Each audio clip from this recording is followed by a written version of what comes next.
नमस्कार दोस्तों, कणिका M to achieve में आपका हार्दिक स्वागत है। जैसा कि आप लोगों को पता है कि यूपी ट्रिपल एससी के द्वारा पीईटी 2022 का एग्ज़ाम 15 और 16 अक्टूबर को उत्तर प्रदेश के विभिन्न ज़िलों में आयोजित होनी है। तो हमारी संस्था द्वारा यह निर्णय लिया गया कि इस 10 दिन में आपको कम से कम सिलेबस को रिवाइज करा दिया जाए ताकि आप एग्ज़ाम में बेहतर से बेहतर परफॉर्म कर सके। हम यह जानते हैं कि यह एग्ज़ाम काफ़ी दिन से आप लोग इंतज़ार कर रहे हैं, तो उम्मीद करता हूं कि आप सभी लोगों की तैयारी अच्छी होगी। लेकिन वो छात्र जो थोड़ा से घबराए हुए हैं कि कैसे एग्ज़ाम देना है, जो पहली बार दे रहे हैं या जिनका पिछली बार अच्छा स्कोर नहीं हो पाया है, वो थोड़ा कॉन्फिडेंस में नहीं है, और वो छात्र जो अभी तक कई सारी चीज़ें जो हैं ढंग से ऑर्गेनाइज तरीके से मैनेज तरीके से नहीं पढ़ पाए हैं, उन सभी के लिए यह क्लास बहुत इम्पॉर्टेंट है। और आने वाली समस्त क्लास हम लोगों ने, हमारी संस्था द्वारा ने ये निर्णय लिया है कि इस एग्ज़ाम के लिए यह 10 दिन पूर्णतः आप लोगों के लिए डेडिकेटेड रहेगा। तो आइए इसी संदर्भ में पहले देखते हैं कि पेट का एग्ज़ाम जो होने वाला है उसका सिलेबस क्या है। उसके बाद हम आगे की क्लास का डिस्कस करेंगे कि आगे हम कैसे कैसे क्लास आपको प्रोवाइड कराएंगे और क्या नोट्स आपको उपलब्ध कराएंगे, जिससे आप अपने आप को पॉलिश कर सके एग्ज़ाम के लिए और एक ऑर्गेनाइज तरीके से खुद को मैनेज कर सके, ताकि आप एग्ज़ाम देने से पहले खुद को आत्मविश्वास से लबरेज पाएं। आइए देखते हैं कि इसका सिलेबस क्या है। तो एक तो मेरे पास हाथ में भी है सिलेबस। काफ़ी चीज़ें बोर्ड पे लिखना संभव नहीं था, लेकिन मैंने उम्मीद किया थोड़ा छोटा छोटा करके लिखा है कि थोड़ा सा आपको समझ में आ जाए और इस पर डिस्कस कर लें कि क्या वास्तविक रूप से सिलेबस है और आपको कितना फोकस्ड होना है कि सर हमारा हिस्ट्री नहीं तैयार है, हमारा ज्योग्राफी नहीं तैयार है, इस तरीके के पचड़े में आपको नहीं पढ़ना है और इत्मीनान से पढ़ना है, ऑर्गेनाइज तरीके से, ताकि आप 10 दिन में काफ़ी चीज़ें कवर कर लें और अच्छा स्कोर प्राप्त कर सकें। आइए इसी क्रम में देखते हैं। पहला जो सिलेबस है वो है भारतीय इतिहास। भारतीय इतिहास एक बहुत बड़ा चैप्टर है, बहुत बड़ा भाग है। इसको आप अगर सोचें कि बहुत तेजी से हम 1 महीने 2 महीने में कवर कर लें, उसकी अच्छी समझ कर लें तो आ जाए, तो वो थोड़ा टिपिकल हो जाता है। लेकिन इस 10 दिन में मैं ये बताऊंगा आपको कैसे पढ़ना है एक स्मार्ट तरीके से, ताकि आप लगभग सारी चीज़ों को कवर कर लें। इसमें भारतीय इतिहास में आपको बहुत सारी चीज़ों पे फोकस नहीं करना है कि हमको सब कुछ पढ़ लेना है। आपको सब कुछ नहीं पढ़ना है, क्योंकि पहले देखिए भारतीय इतिहास जो आएगा वह सिर्फ 5 नंबर का रहेगा। कितने नंबर का रहेगा? 5 नंबर का रहेगा। और इस 5 नंबर के लिए क्या क्या चैप्टर दिया हुआ है? सिंधु घाटी सभ्यता दिया हुआ है कि सिंधु घाटी सभ्यता का ओरिजिन कब हुआ, इसका विकास कब हुआ, इसके खनन में कौन कौन से लोग सहायक रहे और प्रमुख कौन कौन सी चीज़ें रही हैं, जैसे हड़प्पा, मोहनजोदड़ो, खुदाई में क्या प्रमुख चीज़ें मिली, स्नानागार मिला, नदी नाले कैसे थे, सभ्यता कैसी थी और इसका खनन कब शुरुआत हुई, सिंधु घाटी सभ्यता में कब लोगों ने प्राप्त किया। बस इतना बेसिक आपको जानकारी रहनी चाहिए, इससे ज़्यादा आपको जानकारी की जरूरत नहीं है। दूसरा है वैदिक इतिहास। वैदिक संस्कृति क्या है? वैदिक संस्कृति में आप लोग जानते हैं कि जैसे कि रामायण के रचयिता कौन थे, महाभारत के रचयिता कौन है, वेद व्यास कौन थे, और उस संस्कृति में क्या चीज़ें महत्वपूर्ण थी, जैसे कि वेद कितने प्रकार के हैं, और उसमें उपाध्याय कौन होता है, होर्त कौन होता है, ब्राह्मण कौन से हैं, कितने टाइप उपनिषद कौन से हैं, और मुंडको उपनिषद कौन सा है, सत्यमेव जयते कहाँ से लिया गया है। यही सारी चीज़ें बेसिक्सली आपको वैदिक संस्कृत के बारे में देखनी है। बहुत ज़्यादा आपको इसमें भी घबराना नहीं है कि नहीं सर हमको पूरा का पूरा वैदिक संस्कृत ही पढ़ना है, 3 दिन वैदिक संस्कृति आपको पढ़नी पड़ जाए, ऐसा नहीं करना है।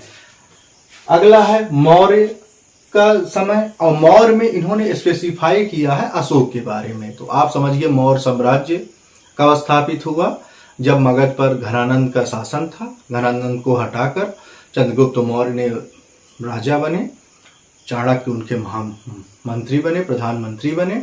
उसके बाद उनके पुत्र आए बिंदुसार, उसके बाद अशोक, और अशोक का प्रमुखता से इसमें दिया है, अशोक के बारे में पढ़ना है तो अशोक के बारे में आपको ये पढ़ना है कि कब ये जो है राज सिंहासन पे आते हैं, इनके द्वारा प्रमुख प्रमुख कौन से कार्य किए गए, जैसे बौद्ध धर्म का प्रचार किया, कौन कौन से शिलालेख इन्होंने बनवाए, और कौन कौन से शिलालेख प्राप्त हुए, जो जैसे प्रयाग का स्तंभ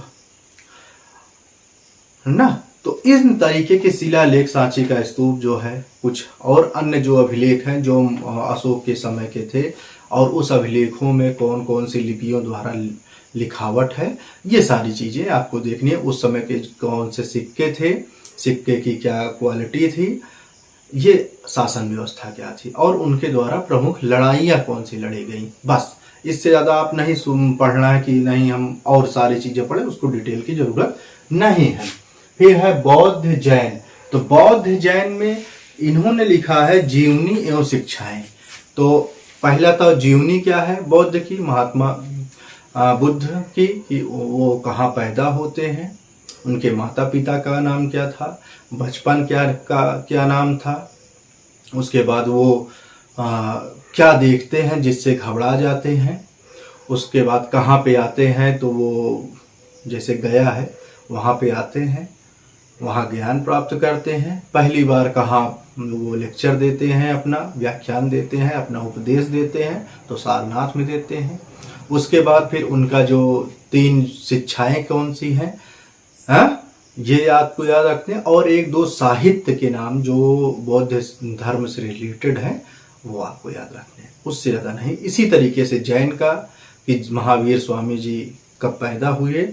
जैन धर्म में एक चीज़ और, पहले गुरु का नाम आप याद रखिएगा जरूर, हालांकि इसमें सिर्फ महावीर स्वामी के लिए ही इसे स्पेसिफाई किया गया है।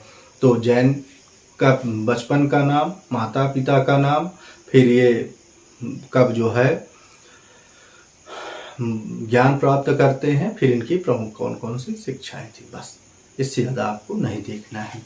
इसी फिर है गुप्त। गुप्त में भी इन्होंने डिफाइन किया है कि चंद्रगुप्त को देखना है, चंद्रगुप्त द्वितीय जो विक्रमादित्य की उपाधि पाते हैं। तो और समुद्रगुप्त, समुद्रगुप्त को क्या कहा जाता है, भारत का नेपोलियन कहा गया। एक चीज़ ये वो उनके द्वारा प्रमुख जो उस समय जो राज हुआ था, तो राजधानी क्या थी, और राज की जो चिन्ह थे वो कौन से थे, प्रमुख जो लड़ाइयाँ लड़ी गई, बस इससे ज़्यादा आपको सोचने की जरूरत नहीं है। अगला है हर्षवर्धन।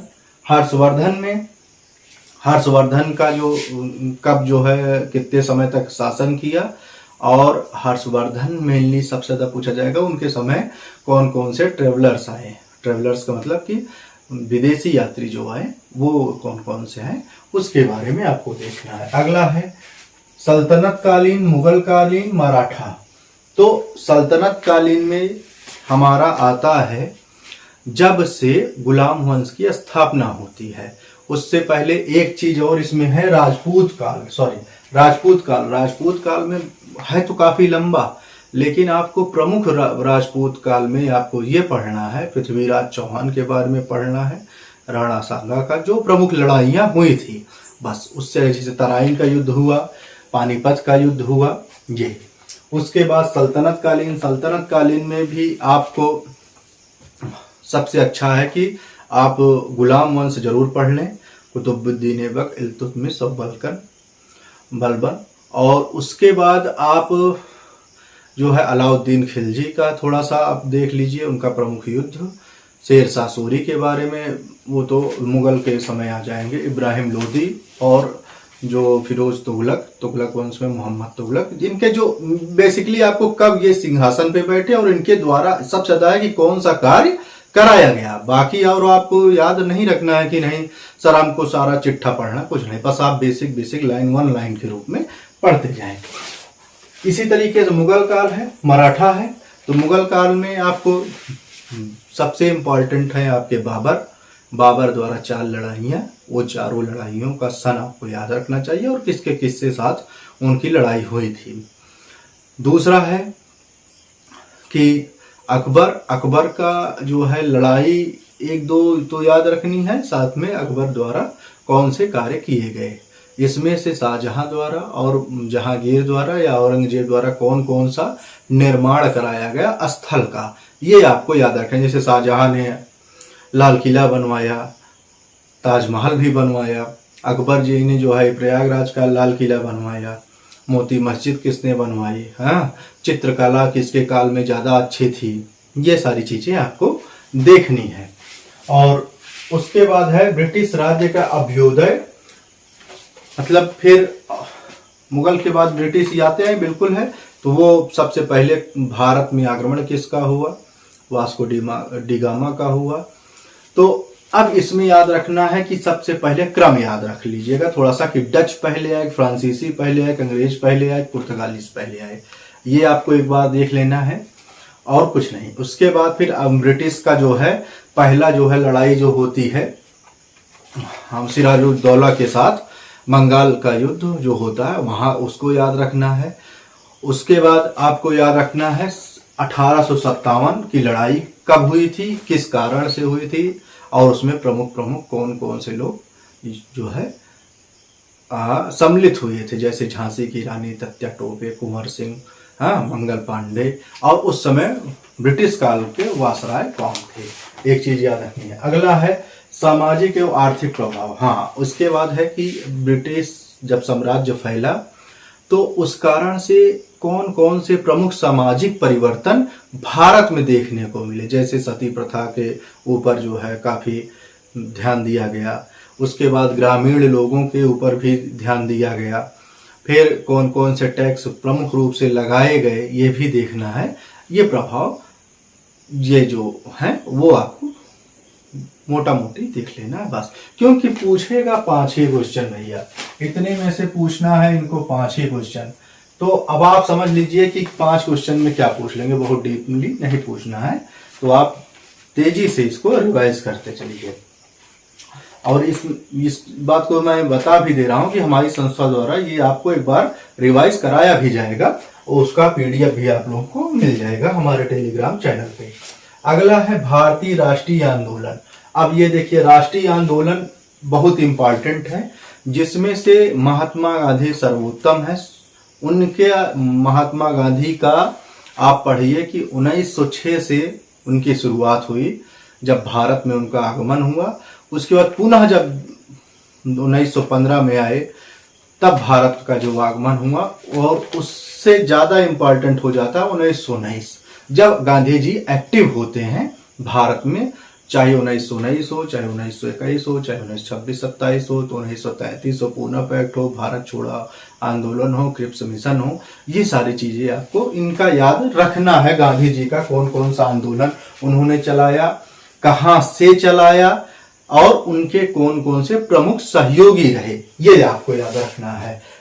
या और स्वाधीनता संग्राम जो है, प्रथम जो आंदोलन है, ये सारा इसमें कवर हो जाएगा। ये अर्थात कि 1906 के बाद और 1947 के बीच में जो सारी घटनाएं हैं, चाहे जलियांवाला बाग कांड हो, चाहे साइमन कमीशन हो, चाहे लाल गोपाल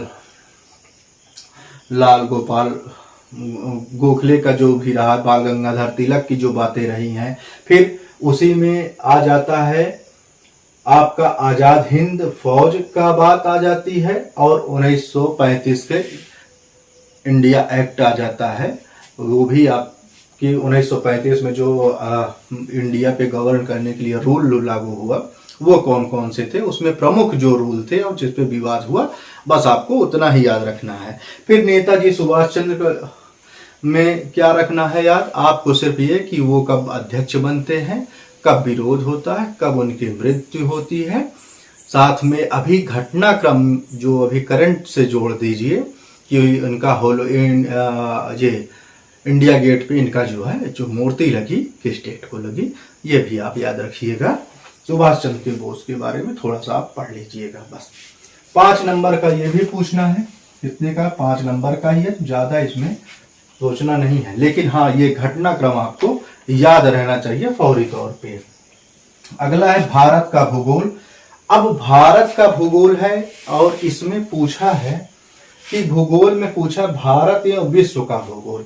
तो भारत एवं विश्व का जब भूगोल होगा तो भूगोल में सबसे पहले आपको याद क्या रखना है कि प्रमुख कौन कौन से पर्वत है, फिर प्रमुख कौन कौन सी नदियां हैं और प्रमुख कौन कौन से घाटियां हैं, फिर भू संसाधन कौन कौन से हैं, कहाँ पे कौन सा खनिज ज्यादा मिल रहा है, जैसे लोहा कहाँ मिल रहा है, अभ्रक कहाँ मिल रहा है, तांबा कहाँ मिल रहा है, ये सारे खनिज संसाधन कहाँ मिल रहे हैं, हीरा कहाँ ज्यादा मिलता है। अगला है कि कौन कौन से प्रमुख मरुस्थल है, जैसे कि सहारा मरुस्थल कहाँ है, थार मरुस्थल कहाँ है, विक्टोरिया मरुस्थल कहाँ है, ये है।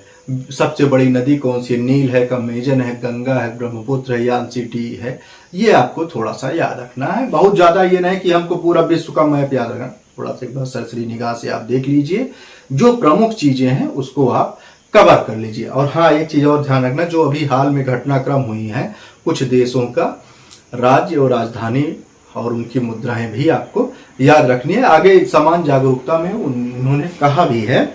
और वन, जो प्रमुख वन है और भारत में वन का कितना प्रतिशत है, विश्व का में कितना प्रतिशत है, इस पे जो छपी रिपोर्ट्स हैं उनका जो प्रमुख निर्णय आया है वो क्या है वो देखना है।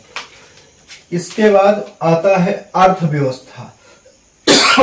अब अर्थव्यवस्था बहुत बड़ा टॉपिक है, लेकिन आपको देखना क्या है कि जो भारतीय अर्थव्यवस्था है 1947 से 1991 के बीच में, जैसे पंचायती राज क्या कब होता है, उसके किसकी सिफारिश प्रमुख से होती है।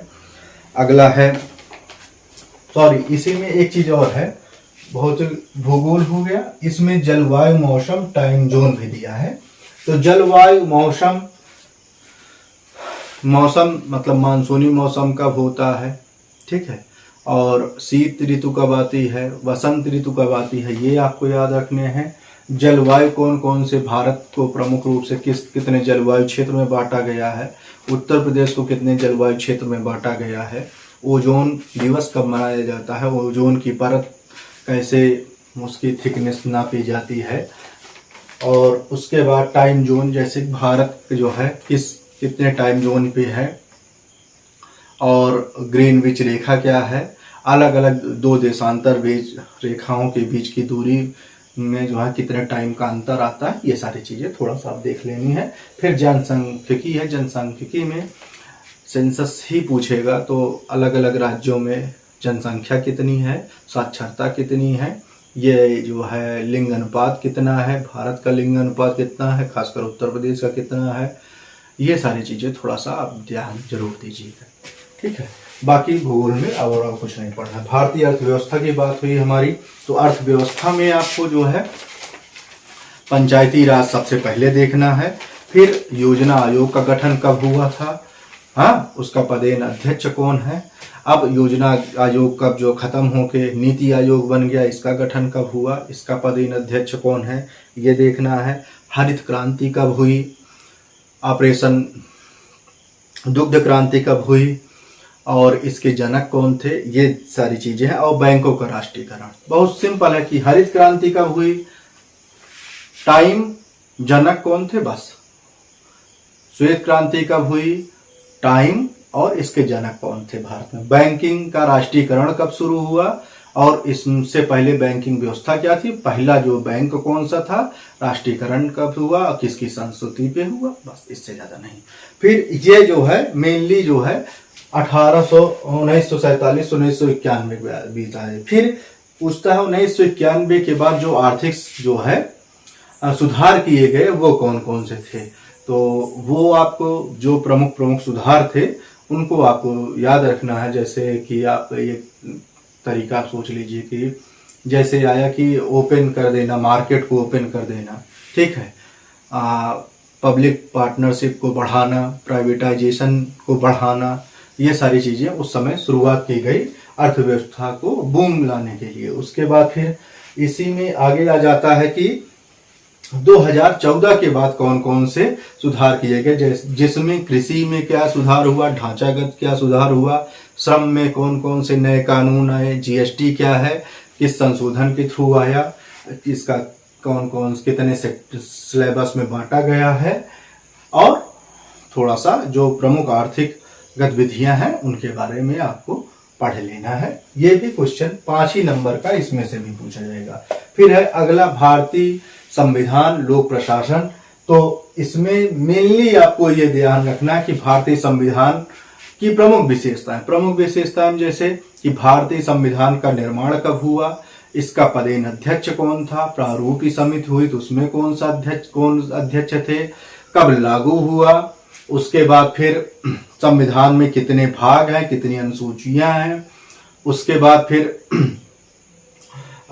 ये संविधान लिखित है या मौखिक है, किन किन देशों से ये जो है संविधान लिया गया है, 1935 का क्या रोल रहा है, भारत जो ये नहीं है कि भारतीय जो है शासन 1935 नियम, तो वो क्या क्या है, वह फिर नीति निर्देशक तत्व कौन से हैं, मौलिक अधिकार कौन सा है, मौलिक कर्तव्य आपके कौन से हैं, फिर संसद क्या है, संसद के कितने भाग हैं, संसदीय प्रणाली क्या है, पूरे भारत में कितने सांसद होते हैं, राज्यसभा में कितने हैं, लोकसभा में कितने हैं, इनको जो है कौन कौन लोग पद कौन ग्रहण करवाता है। इसी तरीके से फिर न्यायपालिका का ढांचा, न्यायपालिका कितने स्तर में बांटी गई है, और उच्च न्यायालय का जो है जो उच्चतम न्यायालय है उन सबके न्यायाधीशों को कौन जो है कैसे उनको इनरोल्ड किया जाता है, कैसे उनका चयन होता है, और उसके बाद फिर ये देखा जाता है कि इन जो है न्यायाधीशों की नियुक्ति कैसे होती है, बस इससे ज़्यादा नहीं, ठीक है। उसके बाद आपका आता है सामान्य विज्ञान, ये भी 5 नंबर का है सामान्य विज्ञान भी, और इसमें आपको मेनली जो सबसे ज़्यादा मैं समझता हूँ तो 4-5 टॉपिक हैं, वो आप जरूर याद रखिएगा, वो रिवाइज आप जरूर कर लीजिएगा, बाकी आप जो देख सकें देखिएगा। सबसे पहला विटामिन जरूर देखिएगा, ब्लड जरूर देखिएगा, कौन सी विटामिन से कौन सा रोग होता है ये याद रहना चाहिए, विटामिन के रासायनिक नाम याद रखने चाहिए।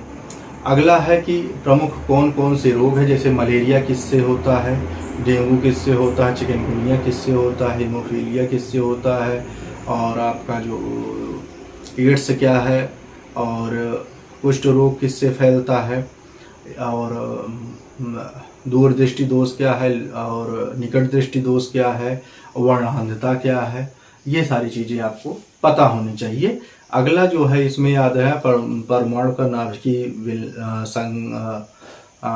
विखंडन, नाभिकीय संलयन, इलेक्ट्रॉन प्रोटॉन की खोज करता है, ये याद रखना है, और रेडियो एक्टिव क्या है और उसकी खोज किसने की थी, अल्फा बीटा गामा किरणों का जो है आप थोड़ा सा पढ़ लीजिएगा, और प्रमुख जो रासायनिक यौगिक हैं जैसे सुहागा, फिटकरी, इन सब का जो है, और फल पकाने वाला जो है कौन सा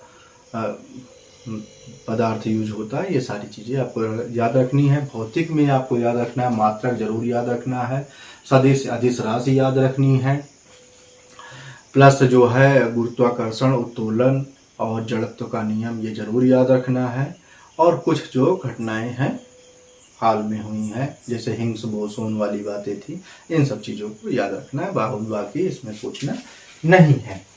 इसके बाद आ जाता है प्रारंभिक गणित। प्रारंभिक गणित भी 5 नंबर का है, जिसमें सबसे इम्पॉर्टेंट क्या है इसमें पूछा है, पूर्ण संख्या, प्रतिशतता, वर्ग, औसत, घातांक। तो आप पहले तो पूर्ण संख्या देख लें क्या है, ठीक है। संख्याएं कितने तरीके की होती हैं, इनका क्या रोल है। उसके बाद प्रतिशत कैसे निकालते हैं आप, भिन्न कैसे निकालते हैं ये आप जान लीजिए। औसत कैसे निकाला जाता है, वर्ग और वर्गमूल निकालना, और घातांक के बारे में आप देख लीजिएगा। बाकी हमारे चैनल पे भी आप लोगों को ये सारे टॉपिक्स पढ़ा दी जाएंगे। अगला है कि हिंदी, ये इम्पॉर्टेंट है और ये इसमें भी 5 ही क्वेश्चन पूछेंगे। अब है क्या, संधि, एक क्वेश्चन है संधि, विलोम, पर्यायवाची, मुहावरा, लोकोक्तियां, अशुद्धियां ज्ञात करना, लिंग, और आपका वन वर्ड सब्स्टिट्यूशन, सॉरी मतलब किसी वाक्य के लिए एक शब्द याद रखना। तो ये आप तेजी से एक बार रिवाइज कर लीजिए, अपनी कोई सी बुक हिंदी की रखे हो आप उसको एक बार देख लीजिए, सफिशिएंट है, बहुत ज्यादा इसमें घबराने की जरूरत नहीं है। कुछ भी इसमें जो है ऐसा नहीं है कि उसको जो है बहुत अच्छे से पढ़ा जाए। हाँ, संधि के बारे में है कि जिन लोगों को संधि करना नहीं आती है, हमारे चैनल पे हिंदी प्लेलिस्ट में संधि के बारे में विस्तृत जो है क्लासेस हैं, तो वो आप वहां से देख सकते हैं और उसकी क्लासेस लगातार चलती भी रहेंगी। अगला है अंग्रेजी। अंग्रेजी में एक गद्यांश आएगा, उससे रिलेटेड जो क्वेश्चन है 5 क्वेश्चन है वो पूछे जाएंगे। गद्यांश पढ़ना है, आंसर देना है, और 2 वर्ड्स आएंगे या 3 वर्ड्स आएंगे जिनमें अपोजिट याद करना है, सिनोनिम्स बताना है, या स्पेलिंग सही है या गलत है ये आपको बताना है। बहुत ज़्यादा इसमें डीपली नहीं पूछता है इंग्लिश, लेकिन आपको जानकारी होनी चाहिए। अब है क्या, ये तो छोटे छोटे क्वेश्चन थे जो 5-5 नंबर के थे और लंबा हैवी टॉपिक था। लेकिन यहाँ पे आइए, जैसे है समसामयिक यानी करंट अफेयर्स। करंट अफेयर्स आप अच्छे से पढ़िए, जिसमें से आपको याद क्या रखना है, जनसंख्या याद रखनी है, सेंसस के बारे में, खेलकूद, राष्ट्रमंडल, एशिया कप, उसके बाद आपको प्रमुख चर्चित व्यक्ति और प्रमुख घटनाएं, प्रमुख योजनाएं, ये आपको करंट अफेयर्स में जरूर याद रखना है, इसको भूलना नहीं है। प्रमुख पुस्तकें और पुरस्कार, ये जो है चीजें जरूर से जरूर याद रखें। इसमें फिर हाँ, मिस इंडिया, मिस वर्ल्ड, ये भी आपको ध्यान देना है। और जो आत्मकथाएं लिखी गई हैं ये भी याद रखना है। फिल्म फेयर पुरस्कार वगैरह जो भी है ये आपको जरूर याद रखने हैं। यही है इसमें समसामयिक में, बहुत ज़्यादा इसमें सोचना नहीं है कि बहुत ज़्यादा वास्ट हमको नहीं पढ़ना है, आप इस तरीके से पढ़ सकते हैं। फिर है सामान्य जागरूकता, ये जो है लंबा टॉपिक है, इसमें थोड़ा सा मैं देखता हूँ। सामान्य जागरूकता, जी हाँ, अब सामान्य जागरूकता आप पढ़ें कहाँ से, तो सबसे अच्छा है कि आप चाहे कोई भी सामान्य ज्ञान की किताब उठा लीजिए, चाहे घटना चक्र की उठा लीजिए, चाहे अरिहंत की उठा लीजिए, या लूसेंट ही आप उठा लीजिए। उसमें का जो रेड पोर्शन बना के रखा हुआ परीक्षा उपयोगी के लिए, सबसे पहले वो पढ़िए। जैसे भारत के प्रमुख पड़ोसी देश, सबसे ज्यादा सीमा साझा करने वाला देश, सबसे कम सीमा साझा करने वाला देश, प्रमुख कौन सी बाउंड्रीज हैं, रेड डूरंड रेखा कहाँ है, मैकमोहन लाइन कहाँ है, ये याद रखना है। एलएसी, एलओसी, ये ध्यान देना है। इसका फुल फॉर्म याद रखना है। प्रमुख कितने राज्य हैं उत्तर प्रदेश भारत में, कितने केंद्र शासित प्रदेश हैं, राजधानी कौन कौन सी हैं, ये याद रखना है। फिर अन्य प्रमुख जो देश हैं उनकी राजधानी कौन सी है, इसमें याद रखना। जो भारत के पड़ोसी देश हैं उनका याद रखना। जो प्रमुख भारत के पड़ोसी देश में बांग्लादेश, भूटान, म्यांमार, नेपाल, पाकिस्तान, चीन, अफगानिस्तान, ये याद रखना है सबसे ज़्यादा। उसके बाद जापान, अमेरिका, रसिया, और इस समय यूक्रेन के चल रहा है युद्ध, तो यूक्रेन, उसकी राजधानी, ये इनकी राजधानी, और आपको इनका जो है को जो रुपया है कौन सा चलता है, टका चलता है कि डॉलर चल रहा है कि रुपया चल रहा है, एन, युआन, जो भी रूसो जो भी चल रहा है, ये आपको याद रखना है। और जो प्रमुख देश अभी चर्चा में आए हैं उनके बारे में थोड़ा सा पढ़ लीजिएगा, उनकी राजधानी। और जैसे घाना है, साउथ अफ्रीका भी अभी चुनाव हुआ है, वहाँ पे चर्चा रही है, मॉरिशस की चर्चा रही है, यूक्रेन की चर्चा रही है, अफगानिस्तान की चर्चा रही है, सीरिया की रही है, इजराइल की रही है। तो इनका जो है राजधानी पैसा आपको याद रखना है। पहला चीज इसने कहा है भारत का प्रमुख पड़ोसी देश कौन से हैं, उनकी राजधानी ये याद रखनी है। फिर देश एवं उनकी मुद्राएं वो आपको याद रखनी है। फिर भारत के कितने प्रमुख राज्य हैं, केंद्र शासित राज्य कौन से हैं, ये याद रखना है। प्लस ये याद रखना है उत्तर प्रदेश से जुड़े कितने राज्य हैं और कितने केंद्र शासित राज्य हैं, और उत्तर प्रदेश में कौन कौन से जो है अन्य देशों से अपनी सीमा साझा करता है, वो भी आपको याद रखना है। अगला है कि भारतीय संसद कितना है, राज्यसभा में कितने मेंबर हैं, लोकसभा में कितने मेंबर हैं, विधानसभा कितनी, मतलब कि अलग अलग राज्यों की विधानसभा कहाँ है, विधान परिषद क्या होती है, और उसमें कौन कौन से प्रदेश में विधान परिषद विद्यमान है, ये याद रखना है। ठीक है। फिर राष्ट्रीय और अंतर्राष्ट्रीय जो प्रमुख खबरें हैं वो याद रखनी है। करंट के अफेयर जब आप पढ़ेंगे तो उसमें ये कंप्लीट हो जाएगा। फिर विश्व संगठन, जैसे कि फूड कॉरपोरेशन का मुख्य ऑफिस कहाँ है, और यूनेस्को का ऑफिस कहाँ है, और संयुक्त राज्य का कहाँ है, और इनका जो जज है उन सब कहाँ बैठते हैं, मुख्यालय कहाँ है, ये आपको याद रखना है, ये ज़रूर देख लीजिएगा। फिर कौन प्रमुख भारतीय पर्यटन स्थल है, जैसे जम्मू कश्मीर है, हरिद्वार है, प्रयागराज है, अयोध्या है, तिरुवनंतपुरम है, महाबलेश्वर का मंदिर है, तंजौर का मंदिर है। हाँ, ये जो है आपको याद रखने हैं, ये इनका लोकेशन जरूर याद रखना है। कोणार्क का मंदिर कहाँ है, खजुराहो का मंदिर कहाँ है, सोमनाथ का मंदिर कहाँ है, ये आपको एक बार मोटा मोटी जो भारत के प्रमुख तीर्थ स्थल है वो याद रखने। अजमेर शरीफ कहाँ है, और ये ध्यान जरूर देना है।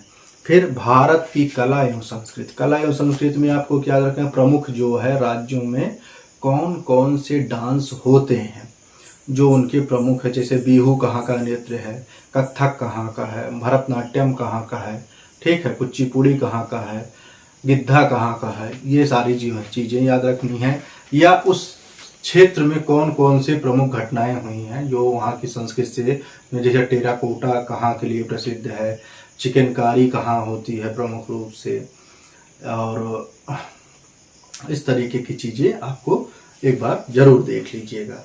अगला है कि भारत एवं विश्व के खेल। अब ये विश्व के खेल आप करंट से भी जोड़ सकते हैं, यहाँ से भी आ जाएगा। तो भारत का जो प्रमुख कौन सा खेल है, भारत के प्रमुख पड़ोसी देश है उनका कौन सा खेल है, ये थोड़ा सा याद रखिए। बाकी ये याद रखिए जो अभी प्रमुख कौन से खेल हुए हैं उसमें कौन जीता है। जैसे राष्ट्रमंडल खेल हुआ जो बहुत इम्पॉर्टेंट है, इसमें कौन लोग गोल्ड पाए हैं, ये याद रखना है। भारत का कौन सा स्थान रहा है, विश्व का स्थान क्या रहा है, 2021 का जो विश्व कप हुआ 2020 वो कहाँ हुआ, कौन जीता। उसके बाद जो है आपका एशिया कप हो गया, उसमें कौन जीता, कहाँ आयोजित हुआ। अगला 2020 मैच कहाँ हो रहा है, फुटबॉल का मैच कहाँ हो रहा है विश्व का, फीफा, और ऐसे ही सारी चीज़ें आपको देख लेनी है। अगला है भारतीय राष्ट्रीय अनुसंधान संगठन है। अनुसंधान संगठन में आप जैसे इसरो है, DRDO है, इसके बारे में आपको याद रखना है। ISC बंगलुरु है, IIT है, जो प्रमुख शिक्षण संस्थान भी हैं उनके बारे में भी आप एक बार वन लाइनर के रूप में देख लीजिए।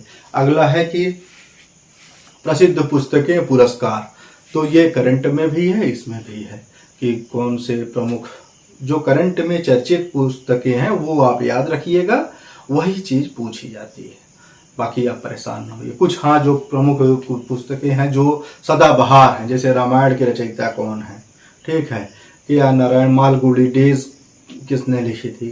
तो इस तरीके की चीज़ें जो हैं वो एक दो बार जो प्रसिद्ध हैं वो याद रख लीजिएगा। बाकी जैसे कादम्बरी के रचयिता कौन थे, अष्टाध्यायी किसने लिखा था, ये सारी चीज़ें थोड़ा सा जो बहुत प्रचलित है उनको आप देख लीजिएगा, बाकी और इसमें कुछ नहीं देखना है। अगला टॉपिक जो आता है हमारा कि अपठित गद्यांश हिंदी, ये दो आएगा 5-5 नंबर के रहेंगे, 2 गद्यांश, 5-5 क्वेश्चन के रहेंगे, 2 गद्यांश पढ़ने हैं, गद्यांश पढ़ने हैं और उसके आंसर देने हैं। ये कोई टिपिकल काम नहीं है, लेकिन मेरी राय आपसे सिर्फ यही है कि पहले आप क्वेश्चन पढ़ लीजिए, उसके बाद उसका आंसर जो है गद्यांश पढ़िएगा, तेजी से आप आंसर कर ले जाएंगे। अगला है क्या कि ग्राफ तालिका।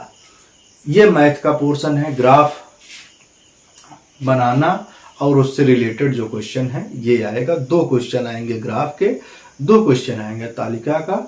आपको ग्राफ देखना है और ग्राफ से रिलेटेड जो क्वेश्चन पूछे जाएंगे 5-5 क्वेश्चन, वो आपको करना है। इसकी प्रैक्टिस आपको करनी पड़ेगी।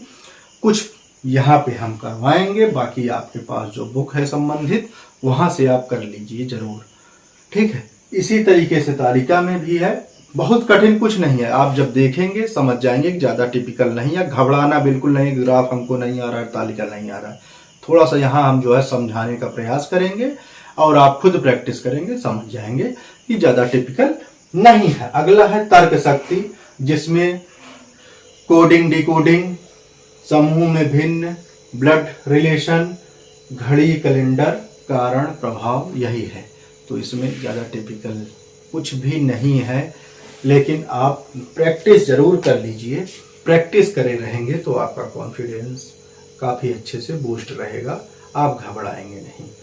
तो यह जो है कंप्लीट सिलेबस है पिट 2022 का, जो हमने आपसे डिस्कस किया है कि आप किस तरीके से इसको प्रिपेयर करेंगे और अपने आप को बेहतर से बेहतर रूप में ले जाएंगे, ताकि आप बेहतर से बेहतर तरीके से एग्जाम दे सकें। इन सब चीज़ों के बीच में एक चीज़ और मैं बताना चाहता हूं जो बहुत इम्पॉर्टेंट है, कि आप किसी भी स्तर तक अपना ध्यान भंग ना करें। पिट 2022 पे ध्यान लगातार बनाए रखें और अपने ज्ञान को बूस्ट करते रहें, इन्हेंस करते रहें। उसमें जो है आप किसी तरीके का जो है समझौता ना करें। अपने कॉन्फिडेंस लेवल को रेगुलर बनाए रखें, किसी तरीके की अफवाहों पर ज़्यादा विश्वास ना करें।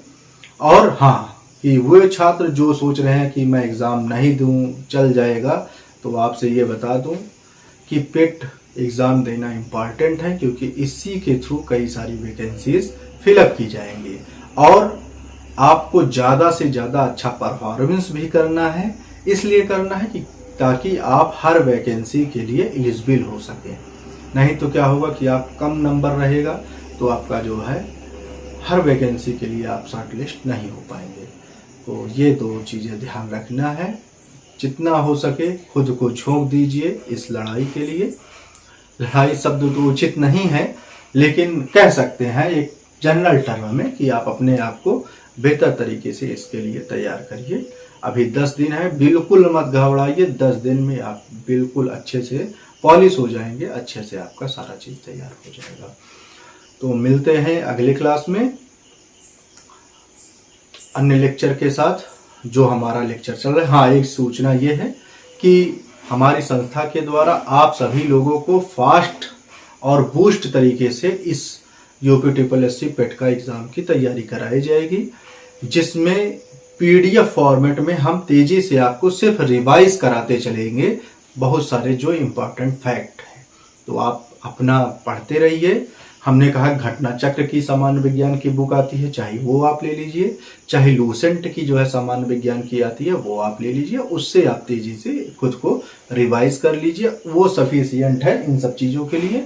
बाकी रीजनिंग के कुछ जो क्वेश्चंस हैं वो देख लीजिए, टॉपिक वाइज जरूर देखिए। हाँ, सिलेबस आप अपने पास जरूर डाउनलोड रखिए और जुड़े रहिए हमसे। हम आपको बेहतर से बेहतर कंटेंट देंगे और उसका PDF भी देंगे, ताकि आप अपने आप को तेजी से रिवाइज कर सकें।